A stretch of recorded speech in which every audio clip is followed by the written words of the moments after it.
Oh, you didn't know? Your ass better call somebody! The energy revealed.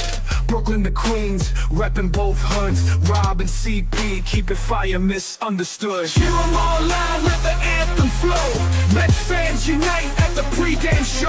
From city stand lights to the skyline greens, it's the heartbeat of Queens, the craziest dreams. Rob hype on the mic, CP's the fire spark. Together they ignite, voices light the park. Fans drift in jerseys, legacy bold. The Metropolitan story forever told. Turnstile spinning, the crowd floods the gates. This is family, no time for debates. Crack of the Batman, the roar never fades. Queens in the blood, it's how champions are made. Cheer 'em all loud, let the anthem flow. Mets fans unite at the pregame show. From city stand lights to the skyline gleams, it's the heartbeat of Queens, the craziest dreams. 7-line swagger, vibes electric and wild. Mets legacy golden since I was a child. Orange crushed skies, let the battle ignite. Ride for the home team till the last fight.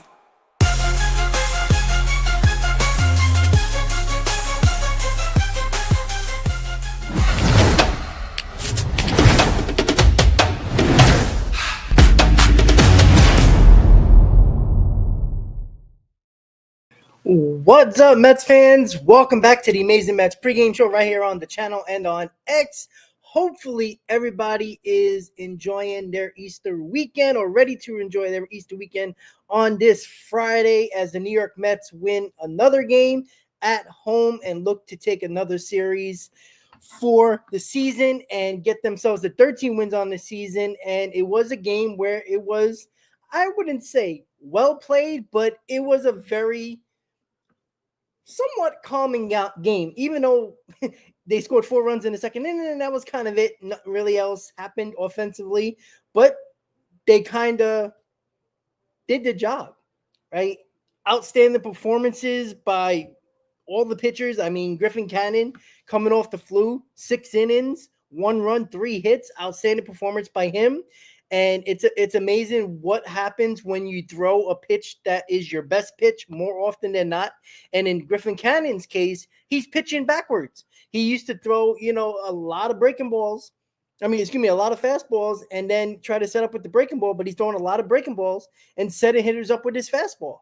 So he's pitching backwards, and the pitching lab seems to be working for him, and it's been working for everybody this year so far for the New York Mets, 19 games into the season. So the Mets had a very nice win yesterday, and there is some still concerns with this lineup, but they're still finding ways to win. The guys who are hitting are doing well enough to get the job done, and that's what you have to do when not everybody's clicking on all cylinders. But overall, it's still been a pretty damn good season. Obviously, they're in first place. I know there's going to be complaints around certain players, and we definitely will talk about them because there ain't no way they're going to keep the name out of my mouth. That's for damn sure, because I don't care if you make $50 million. I don't care if you make $15 million.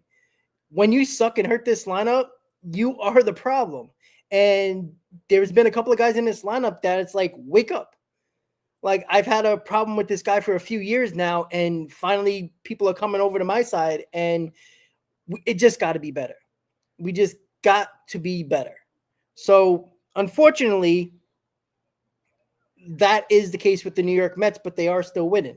So, Griffin Cannon, outstanding 6 innings. Garrett, Minter, Diaz, all 1 inning. Everybody did the job. Garrett and Diaz had a walk apiece, and a strikeout for Garrett, 2 strikeouts for Diaz. But overall, they completely did the job once again, and the pitching through 19 games of the season have been outstanding. So when the lineup came out tonight or today, it was very interesting to see reaction of Met fans because it's an everyday occurrence, right? Everybody's not going to be happy with the lineup. People don't know why this guy's hitting here, that guy's hitting there, but the one thing I'm happy about is Brandon Nimmo is slowly falling further and further away in the lineup, and that is a good sign because he's not doing anything. he's probably the most concerning out of everybody in the lineup that's been struggling. And I think Juan Soto is probably a close number 2. But Brandon Nimmo, this has been an ongoing story for 3 years now. So it's very interesting to look at when it comes to the overall lineup and who is the problem. Brandon Nimmo is number 1. And the reason why Brandon Nimmo is number 1 is because the Mets made him a cleanup hitter. They put him in a cleanup spot for whatever reason. I understand there's not many places to put him because of Lindor in the leadoff spot. Juan Soto has been implanted in that number 2 hole. Brandon Nimmo has nowhere else to go. But I don't like him in that cleanup spot. I don't even like him in the 5 spot. I think it's been a huge adjustment for the Mets to make for Brandon Nimmo. I think changing him into a player that he never was going to be or never is probably one of the bad things you can put on. It's not just it wasn't Stearns, because Stearns came in and when Nimmo started doing this, but they haven't changed it, or at least they haven't. They might have tried to change it, and Nimmo doesn't want to. And I'm still leaning towards the player being stubborn than the coaches not doing their jobs, because I seen the guy that's just got $30 million on the Mets, and that is Pete Alonso, who completely changed what made him the most successful as a New York Met. He's changed. I can be very clear in saying that Chavez and Barnes didn't tell Pete Alonso to change his approach and didn't say anything to Brandon Nimmo. It makes no sense. So Brandon Nimmo continues to pull off on a ball, continues to try to hit home runs. He's batting under 200 at this point right now. He's batting 194. Absolutely terrible. 656 OPS. It's just not good. It's just not Brandon Nimmo. And again, I don't care if he hits 22, 23 home runs. Where is that beneficial for the New York Mets when you got guys like Lindor, Soto, Alonso, and Vientos? Those guys should hit 25 plus home runs with ease. You don't need Brandon Nimmo. Now, a couple of years ago, I could see why the Mets tried to, get some more power in the lineup, because they were lacking it. It was Pete Alonso and nobody else. So I understand why they tried to do that. But Brandon Nimmo is not a power hitter.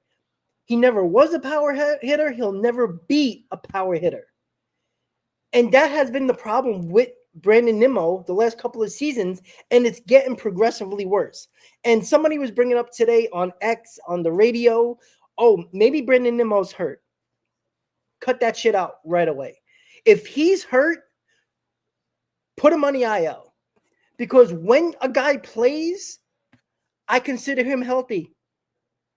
Like, do you want to give him credit for, having heart, having the courage to go out there and, while he's hurt? All you're doing is hurting the team.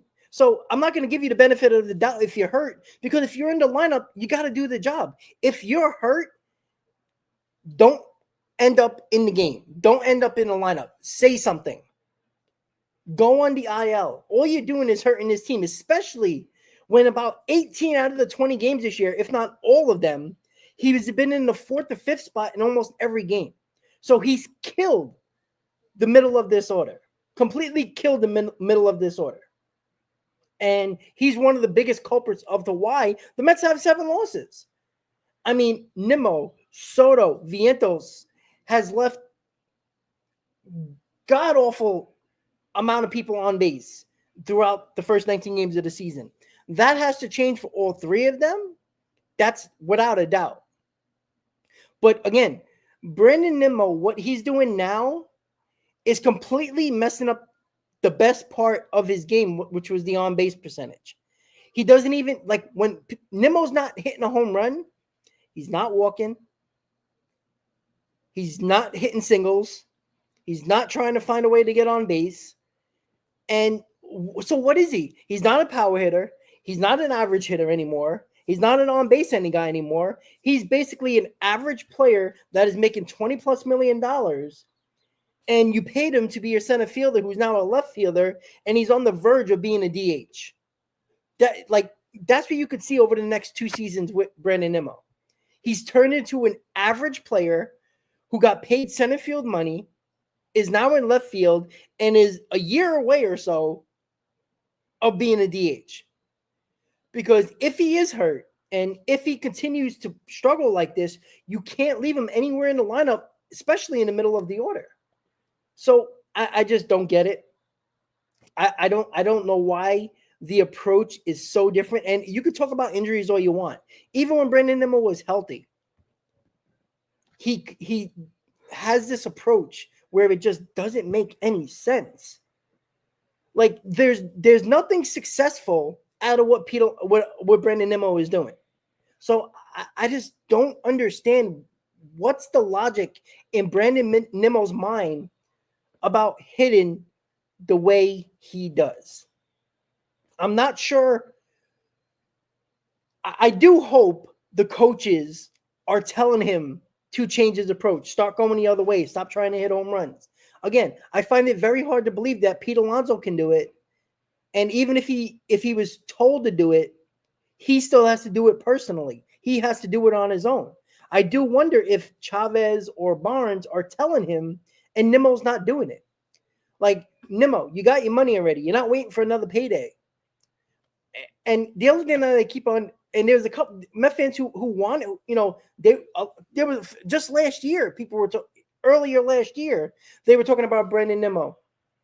That, he's still a good hitter. He's still that. He provides the power. It's dumb.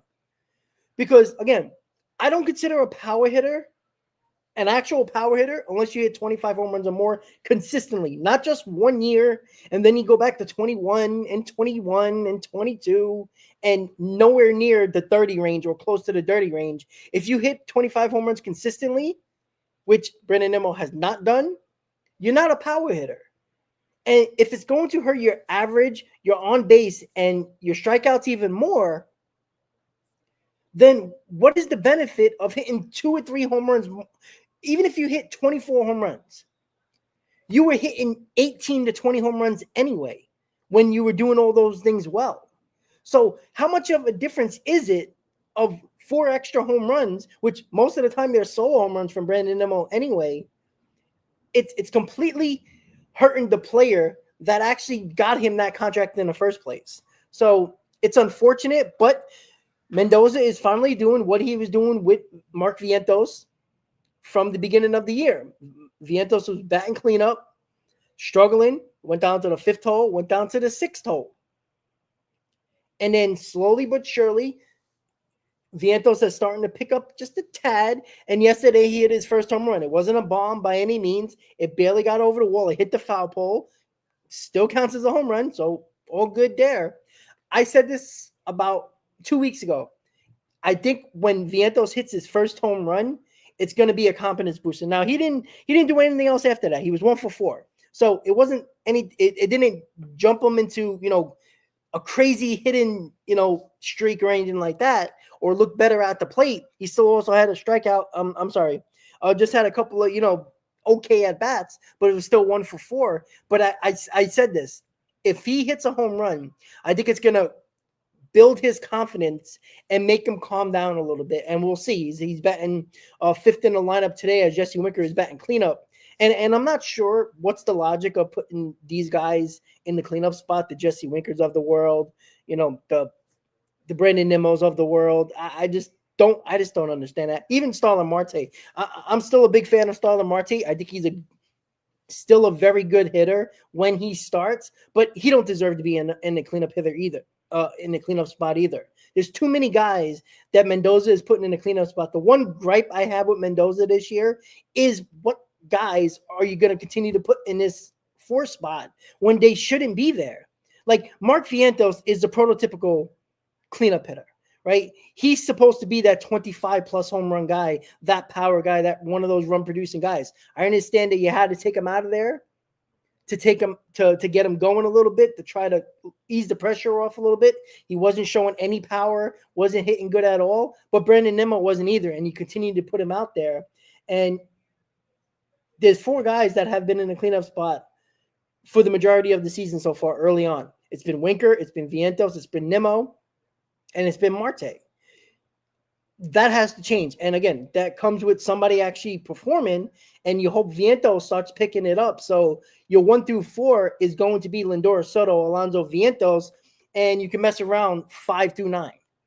And I think that's the best chance the Mets have of finally having a 1 through 4 that is mostly the same, because 1, 2, 3 has been the same all 19 games, and today 20 games. So somebody's got to step up here, and I don't believe it's going to be Nimmo at any point, to be quite honest with you.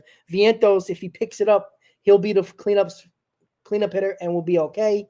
And we'll work with what we got 5 through 9. I think that's the only way. Because again, Alvarez might be back very shortly, as they said that he might even be back before the Cardinals series. McNeil's going to be back any minute now. So you're going to have 2 guys that were supposed to be mainstays in your lineup coming back. So again, that takes Luis Torrens away out of this lineup. That takes Brett Beatty and Acuna out of the lineup, at least for the time being. If Jeff McNeil comes back, maybe Acuna will be playing center field. That could be a strong possibility to get him in the lineup. But Brett Beatty's in the lineup today, guys. Again, and I've said this many, many times, I think Acuna has been much better, but Brett Beatty has been turning it on as well. And I've said this for a while. The Mets favor Brett Beatty. For whatever reason, you can agree to disagree. That has been exactly what's been proven, what I've been saying over and over again. They're giving Brett Beatty every opportunity. And if that means Acuna is going to be sent down, once all the roster spots are filled from the Alvarezes, the McNeils, and all that, I still believe that Brett Beatty has a better chance than Acuna to continue to be on this team. I know that might piss off a lot of Met fans. Now, Brett Beatty has shown a little something. I mean, he still don't trust him, in my opinion. But he's played back-to-back games multiple times. Acuna had his chances. He was in that game with Beatty not too long ago. Acuna got his chances a couple of days ago, back-to-back. But there's something that the Mets still see in Brett Beatty. And again, we might be blind. Probably not. But I still believe the Mets favor Brett Beatty just like that. And yes, Steven, Jeff is playing center field in the minors, but I wouldn't worry too much about that. I just think, and the reason why I think Jeff McNeil, this is another sign that I think Acuna is going to be sent down once the roster spots are filled with Alvarez and McNeil. The reason why Jeff McNeil is playing center field is I still believe that Brett Beatty is going to be the everyday second baseman, and it's going to be Jeff McNeil and Tyrone Taylor getting the platoon playing in center field, or is it's going to be Jeff McNeil in left field and Nimmo and Tyrone Taylor back and forth in center field? It's going to be that type of combination. You're going to see McNeil in the outfield a lot. I don't think Jeff McNeil is going to be primarily at second base. And this is another telltale sign where the Mets are giving you the signs here of why they are probably going to choose Brett Beatty over Luis Acuna.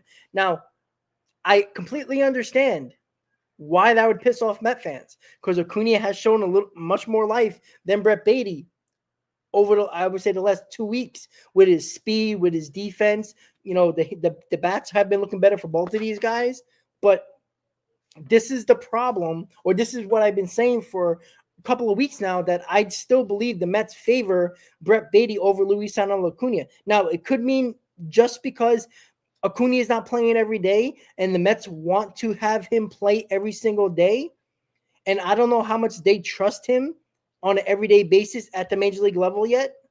That can be something. But again, there is no other reason why Jeff McNeil is playing center field when you have Acuna on your roster and Tyrone Taylor on your roster. Those two guys can platoon in center field if you want to do that. So why are they putting Jeff McNeil in center field in the minors? Just for this reason. Brett Beatty's going to play second base. That was the plan going into the season. That's going to continue to be the plan after these guys get back on the roster. Yeah, Panthers, and that's the thing that Lindor came out prior to the season during spring training. The organization has talked about it. He loses focus in games. Now, that has been, again, the leader of the team. Lindor has said that. The the organization has said that he loses focus. He seems like he gets lazy, he gets bored, or he's just not focused enough while he's playing or on the field.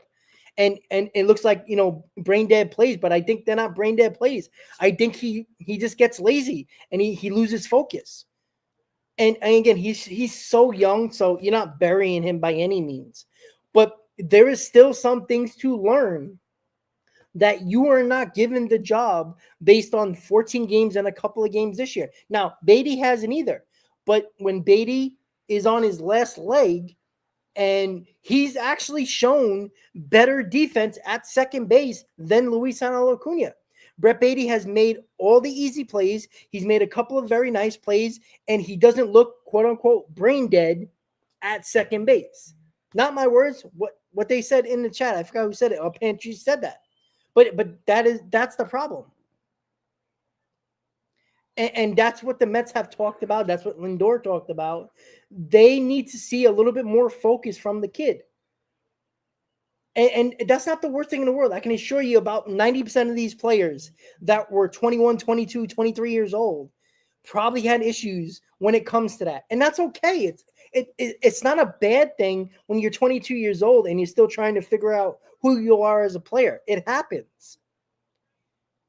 But you also can't just be a team and say, well, Acuna is supposed to be the better player, so let's just put him out there. It doesn't work like that. And I've said that for a while. You don't just give the guy the position because, well, why not? His name's Acuna, and he's the higher prospect. It's stupid. It's bad business.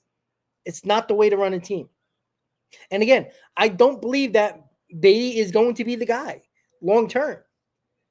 But the Mets have seen Beatty work hard consistently, told him to change a position that he's never played before and has played it more than serviceable.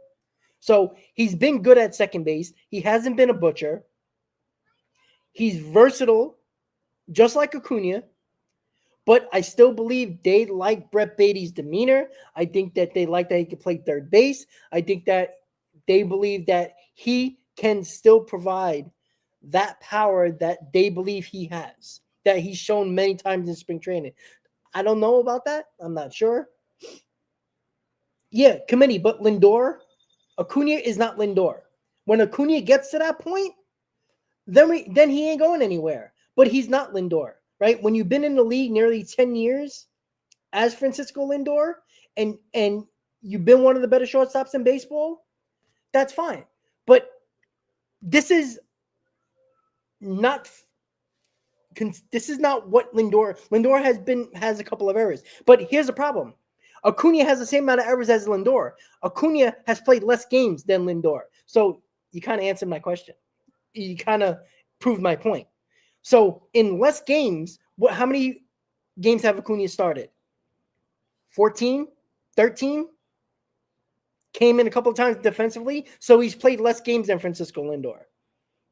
So that's the thing. Like, Luis Acuna, I think, is going to be a very good player. But you don't have to force the issue when you don't have to. You still got Jeff McNeil, who, no matter what the case was with Brett Beatty or Luis Acuna, Jeff McNeil was going to be the starting second baseman if he was healthy. I said this from day one of spring training. Brett Beatty was going to get that last roster spot prior to the injuries, not Luis Acuna. They weren't thinking about Luis Acuna being on this roster. As much as Met fans were clamoring, they already had Brett Beatty penciled in.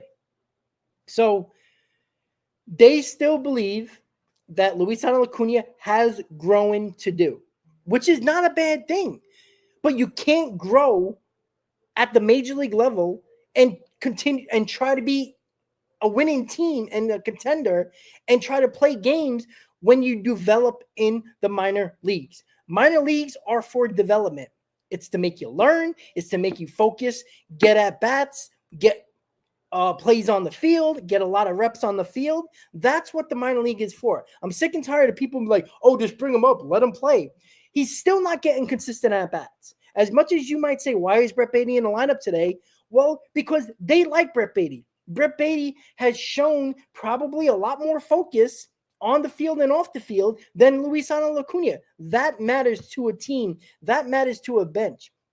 And it's still telling that Francisco Lindor came out and said that about Luisano Acuna, maybe to motivate him. But clearly it hasn't motivated them enough because they've seen exactly what they talked about in spring training during the first 19 games of the season. So don't be shocked if Luisano Acuna is going to be the one in the minor leagues. Again, I know that pisses people off, but it's not the end for Luisano Acuna. There is no issue with him getting sent down to help him develop into a better player. If he's not there yet, it's okay. It doesn't mean that he's going to get sent down to the minors, and you're never going to see him again.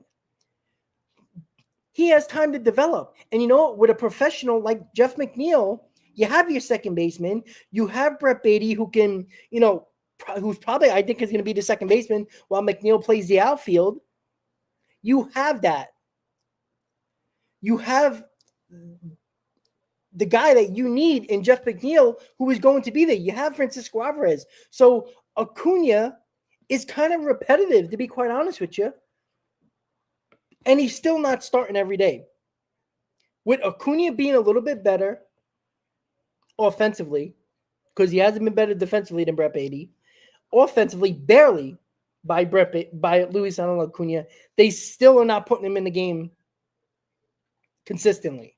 And there's a reason for that. Again, we don't see behind the scenes. We don't see in the clubhouse. We don't see him, is he taking extra batting practice? Is he out in the field doing defensive drills? I know that sounds silly, but if you're not doing that and you see your counterpart in Brett Baty doing that consistently every day and trying to get better, who are you going to play? I'm sorry. It doesn't work like that. My name's Luisano Acuna. I'm supposed to be better. Put me out there. Because even Acuna even said it. He goes, he said it in Spanish on his Instagram because he's getting frustrated saying, well, I like the bright lights. That was what he said in Spanish, and not in those exact words, but similar to that on his Instagram page the other day. So he believes that if he just shows up and he's on the major leagues and the bright lights are there, he's going to perform. Well, you just don't show up and get a job. I'm sorry. Has anybody walked into a job interview and you walk there and before you even sit down, they give you the job? It happens very rarely, if at all. You got to prove yourself. This is the same concept. It's not that difficult to understand. And again, if Acuna is going to keep on opening his mouth, and I guarantee you that has something to do with it. Again, if Brett Baty was absolutely terrible, maybe you would actually see Acuna in the lineup. But when Acuna is saying things on Instagram, and you heard Lindor say it at spring training, you heard the organization say about the focus level of Luisano Acuna, it's been a problem. He still hasn't been better than Brett Baty defensively, even though we all believe he is.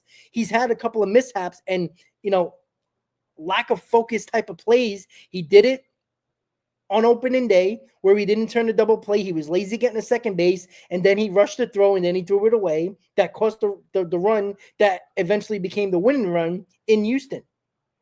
And he still made a couple of weird mental mistakes on the field. So I say this again. Luisano Acuna is more likely to go back down to the minors to develop, right? There's nothing to develop about Brett Baty anymore. He is what he is. Can he be a better hitter? We'll find out. But there's nothing to develop better overall from Brett Baty sending him down to the minors. You're not doing anything to benefit Brett Baty sending him down to the minors. You will benefit Luisano Acuna to go down to the minors to fix whatever his issue is. Mentally, which is probably the bigger problem, that has to change. They got to figure that out. You don't do that at the major league level. I'm sorry. And you know what? He's only 22 years old. So I know David said he better grow up. Well, I mean, who grew up at 22 years old? All right. I completely understand that. I'm not expecting him to be, acting like a 30-year-old. But you're playing the game you love.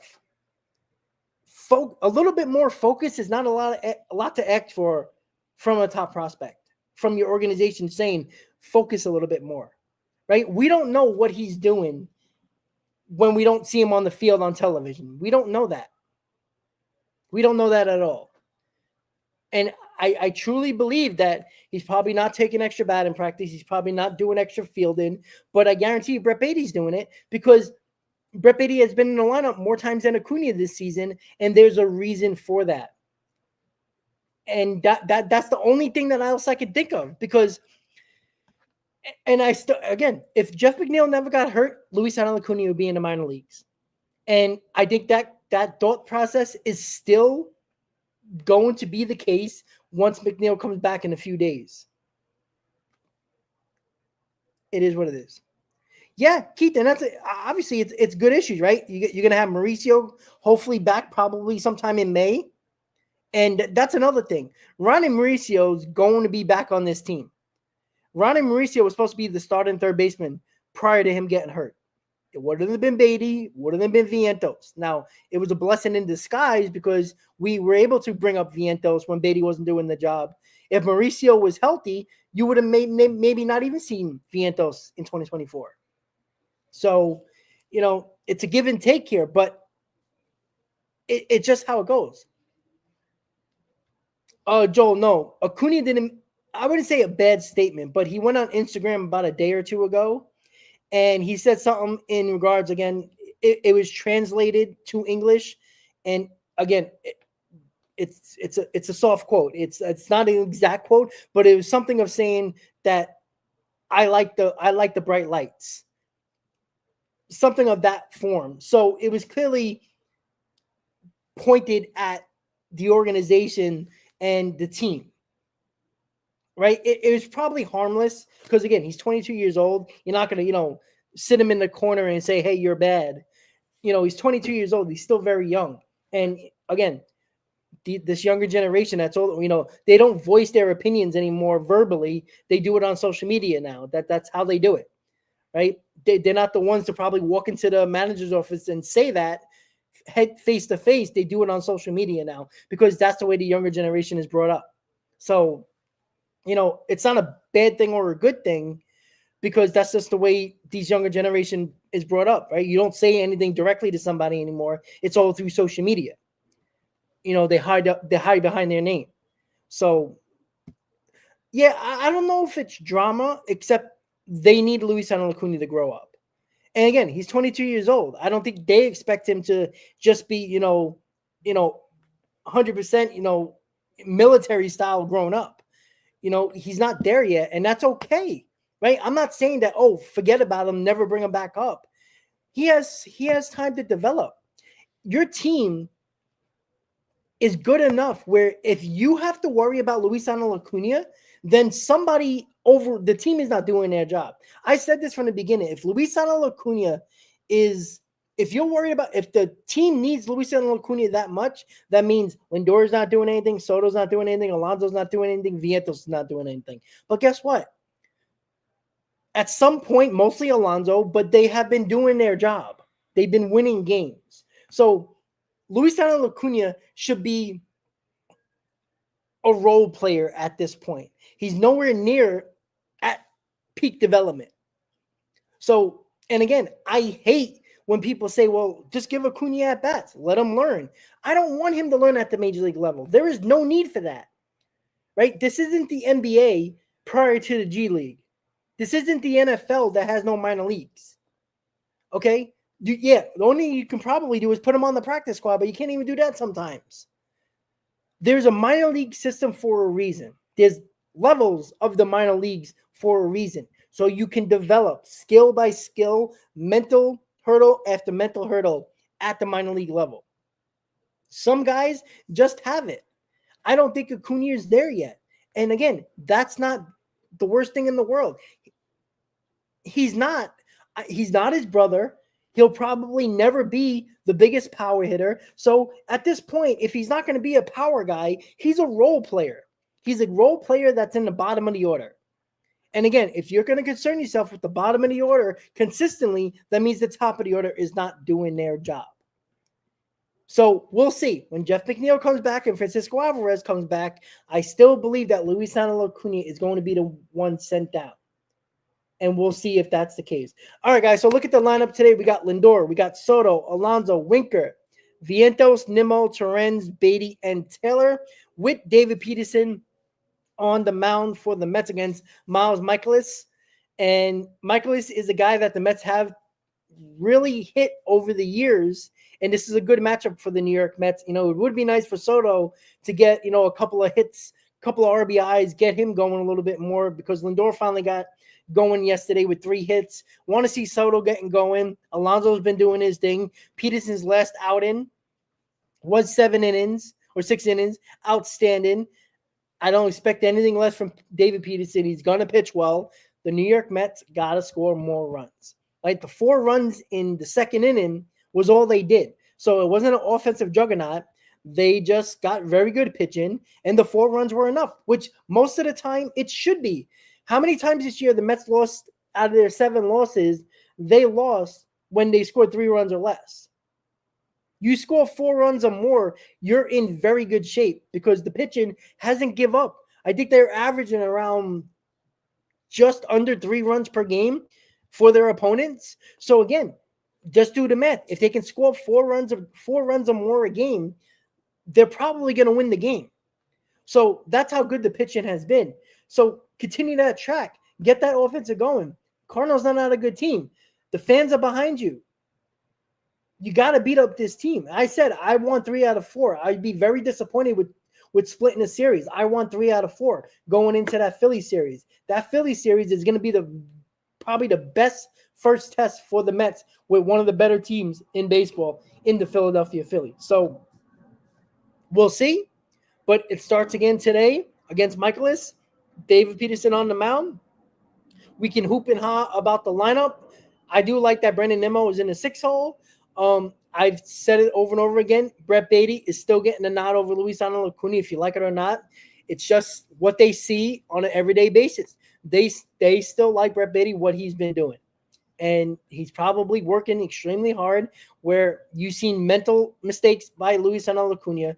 You've seen they've said about the lack of focus. They need that to change from Luis Acuna. You're not giving a kid a job that has not earned it. And that's just what has been going on. And it's been clear just by Beatty playing more over Acuna, when Acuna has played a little bit better offensively than Brett Beatty. You also have to earn it. And Acuna's got to learn that. And he's got to be, he's got to learn to grow up a little bit more. Again, he's 22. Takes time. But you don't grow up at the major league level. You don't got time for that when your team's trying to win. All right? You weren't Juan Soto at 19 years old. You weren't Bryce Harper. You're not Aaron Judge. You're not all these other guys that came up. I mean, Aaron Judge came up a little later, but guys that were 19, 20 years old coming up in the majors. You ain't Manny Machado. All right? All those guys have tremendous home run potential. Acuna doesn't. So he's probably going to be a role player. As good as he might be, I don't think he's ever going to hit more than 20 home runs. I think he's going to be less than a 20 home run guy, use his speed and be a doubles machine, which is a very good player. But we got to stop making him out to be a guy that's, that's going to be a big time player that is going to be at the top, a big run producer for this team, because I don't think he will be. I think he's going to end up being a very, very good role player when he actually develops. He's not there yet. All right, guys. So tonight there will be no post game today. Unfortunately, I do got to work. Chris is going to be out and about. I know he's going to be on vacation and going to be traveling, so he ain't going to be able to do it. So once again, guys, no post game today. I do apologize, but over the next couple of days, there will be a pre and there will be a post. If the game's on at 4 o'clock tomorrow, there will be a 3 o'clock pregame, and whenever the game is over, around 7-ish o'clock, there will be a post game. So Saturday and Sunday will be pre and post, most likely by myself. I'm going to try to get a guest on to fill Chris's spot over the next couple of days. We'll have that ready to go. But Mets try to win game 2 of the series against the Cardinals. Peterson, Michaelis on the mound. The Mets are in first place, 12-7. Continue. Start a winning streak, guys. They won yesterday, broke up that 2-game losing streak. Let's keep on winning, guys. I will see you tomorrow for the pregame show. Enjoy Good Friday, guys. Be safe. I'll see you tomorrow on the pregame. Let's go Mets, and have a good night, guys.